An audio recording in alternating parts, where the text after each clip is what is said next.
ಮಂಡ್ಯದಲ್ಲಿ ತಮ್ಮ ವಿರುದ್ಧ FIR ಆಗಿರುವಂತದ್ದು ಪ್ರಚೋದನಕಾರಿ ಭಾಷಣ ಅಂತೇಳಿ. ನೋಡಿ, ನಾ ಹೇಳಿದ್ದೇನು, ಅಕ್ರಮ ಮಸೀದಿಗಳು ಈಗ ಮದುವೆ ಅಲ್ಲಿ ನಮ್ಮ ಇದರಲ್ಲಿ ಇದ್ದಿದ್ದು ಅಕ್ರಮ ಮಸೀದಿ, ಅದಕ್ಕೆ ಯಾವುದೇ ರೀತಿ ಅನುಮತಿ ಇಲ್ಲ, ದಾಖಲೆ ಇಲ್ಲ.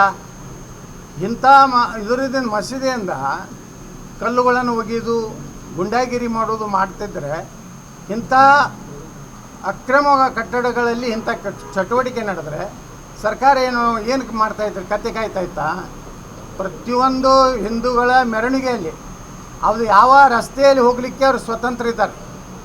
ಯಾವ ರಸ್ತೆಯಲ್ಲಿ ಮಸೀದಿಗಳು ಬರ್ತಾವೆ, ಇನ್ಮೇಲೆ ಪ್ರತಿಯೊಂದು ಮಸೀದಿಯಲ್ಲಿ ಪೂರ್ವಭಾವಿಯಾಗಿ ಅದನ್ನೆಲ್ಲ ಚೆಕ್ ಮಾಡಬೇಕು. ಮಸೀದಿಯಲ್ಲಿ ಏನು ಕಲ್ಲಿಟ್ಟಿದ್ದಾರೋ, ಶಸ್ತ್ರಾಸ್ತ್ರ ಇಟ್ಟಿದ್ದಾರೋ, ಮತ್ತು ಅಲ್ಲಿರುವಂಥ ಮೌಲ್ವಿ ಏನದಾನೆ ಅವ್ನು ಜವಾಬ್ದಾರಿ ಮಾಡಬೇಕು.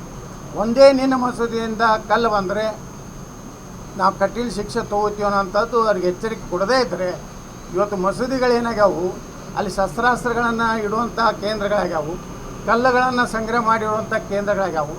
ಅದಕ್ಕೆ ನಾವು ಹೇಳಿದ್ದು, ಇಂಥ ಅಕ್ರಮ ಮಸೀದಿಗಳಿಂದ ಏನು ಕಲ್ಲು ಹಾಕಿದ್ದಾರೆ ಅಂಥದ್ರ ಬಗ್ಗೆ ನಾವು ಹಿಂದೆ